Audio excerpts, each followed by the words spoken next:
when it comes to just about everything we've done to strengthen our middle class, to rebuild our economy, almost every Republican in Congress says no.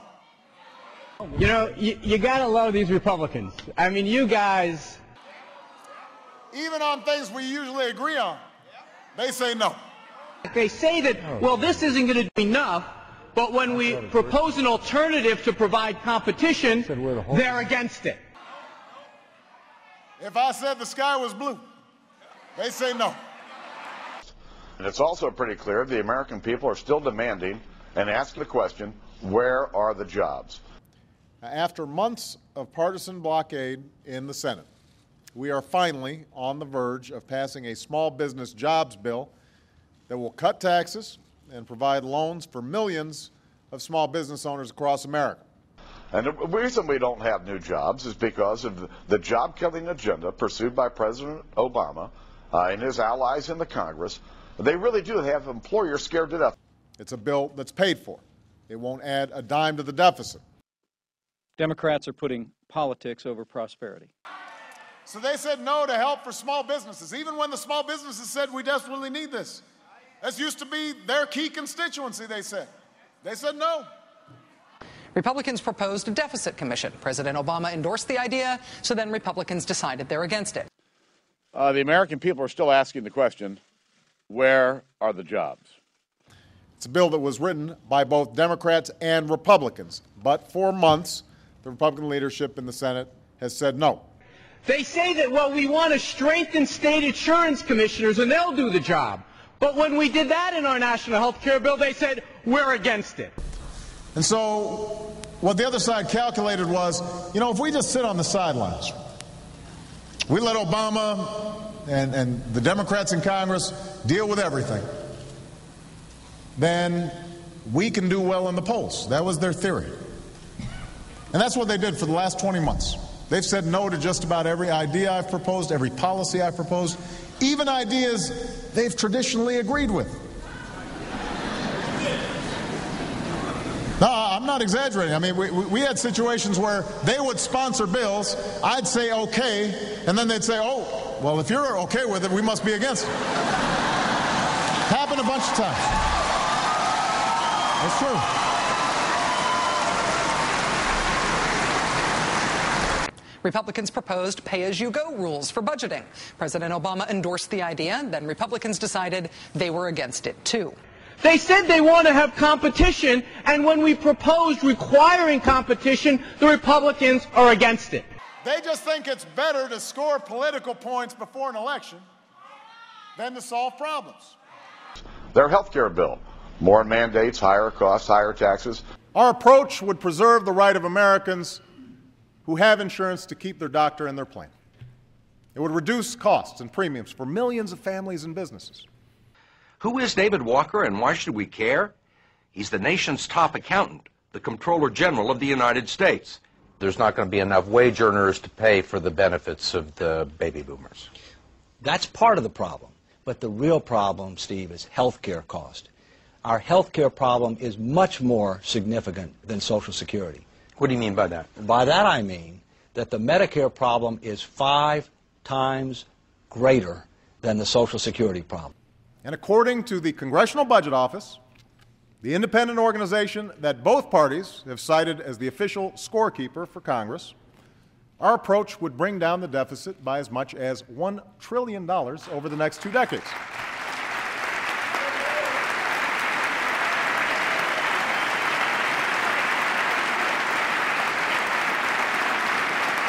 And if all that isn't bad enough, they want to raise the taxes on the American people.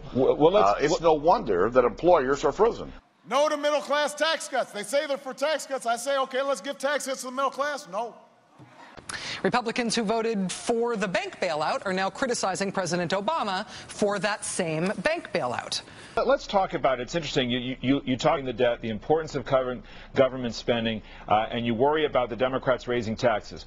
The Obama administration wants to extend the Bush tax cuts only for those who make less than $250,000, and he wants to let them expire for those wealthy Americans making more than that. You're opposed to that. That we simply don't have time anymore to play games.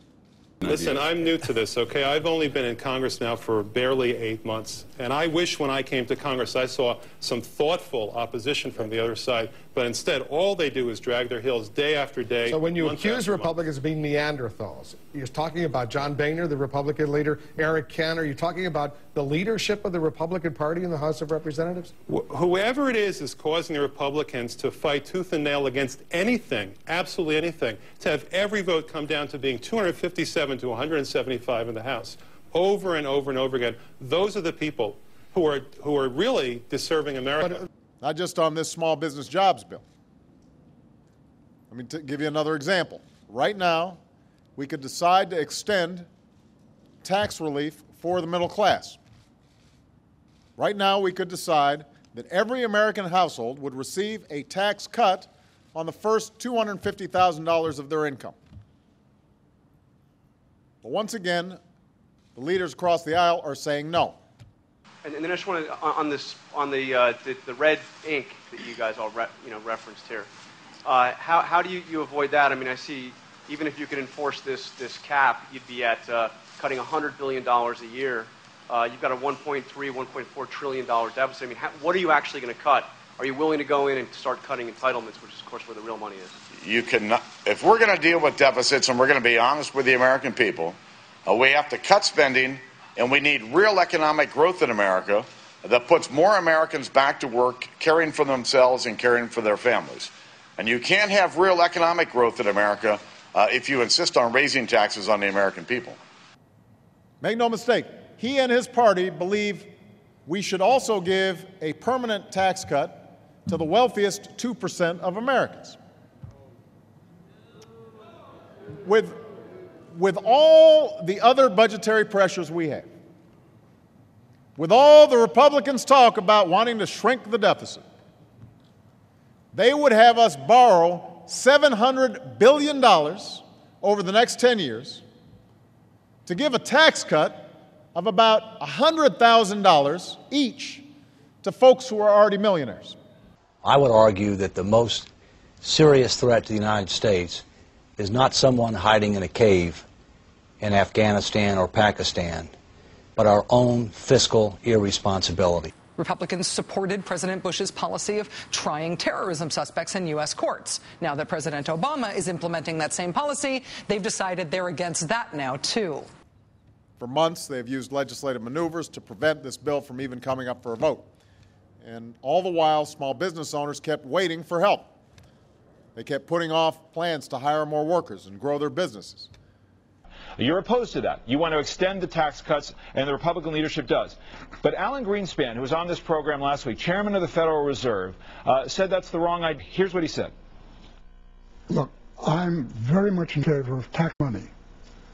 And the problem that we've gotten into in recent years is spending programs with borrowed money, tax cuts with borrowed money, and at the end of the day, that proves disastrous. I don't think people have a sense of what the numbers are here. When we talk about the tax cuts, the Republican plan right now, it would add $4 trillion to the deficit over the next 10 years. Nothing that Obama has done, even if you multiply it by itself a couple times over, has done anything like that. That is 5 times larger than the stimulus. That is, I think it's about 15 times larger than what TARP will end up being, which will only be about $66 billion.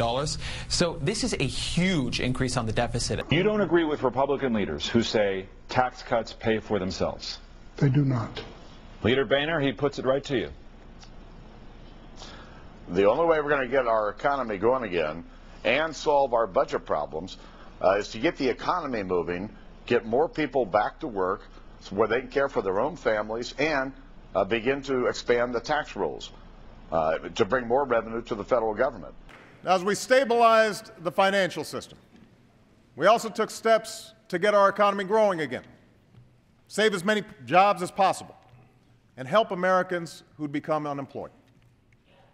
That's why we extended or increased unemployment benefits for more than 18 million Americans, made health insurance 65% cheaper for families who get their coverage through COBRA, and passed 25 different tax cuts.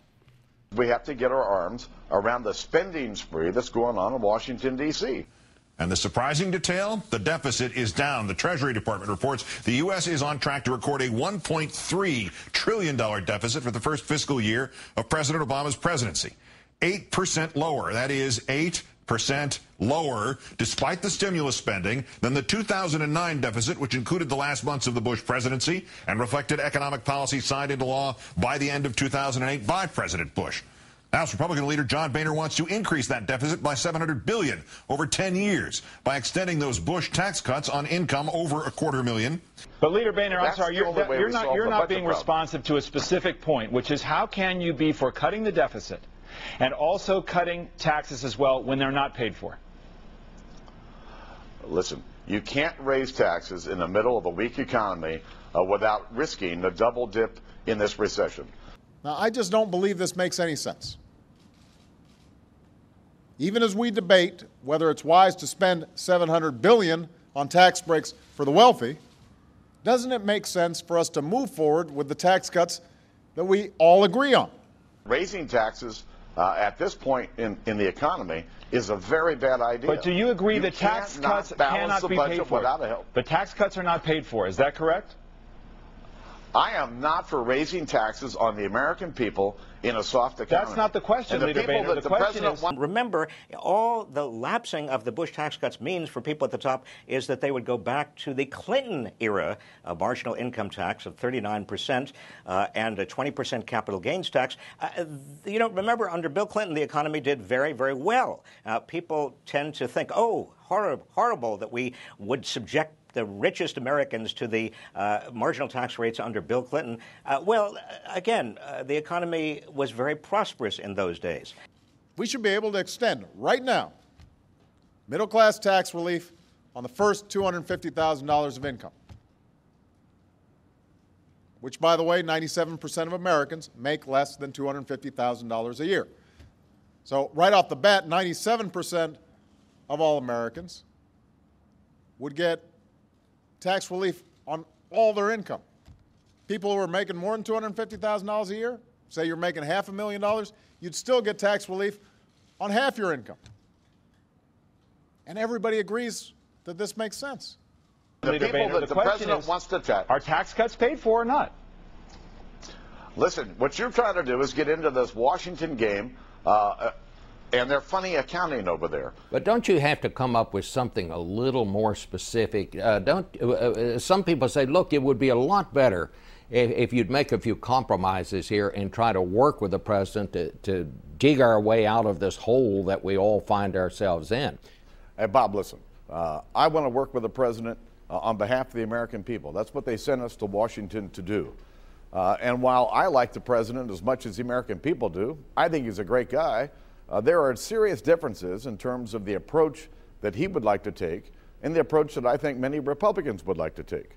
Republicans supported a cap-and-trade policy against global warming. Now that President Obama is trying to pass that same policy, Republicans have decided, say it with me now, they're against that too.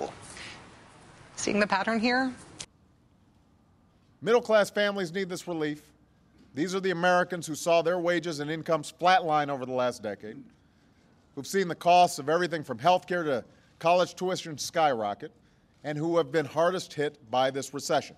This is the story that has me fired up tonight. Senate Minority Leader Mitch McConnell has proven once again how heartless, how out of touch, and how flat-out cruel the Republican Party really is. McConnell thinks the people who have been hit hardest by this America's Great Recession are the wealthy in this country. We can't let the people who've been hit the hardest by this recession and who need to create the jobs that will get us out of it foot the bill for the Democrats' two-year adventure in expanded government. I could not believe that when I heard it. He thinks that the wealthiest Americans have paid the biggest price. Extending these tax cuts is right. You cannot get the economy going again by raising taxes on those people who we expect to create jobs in America and to get the economy going again.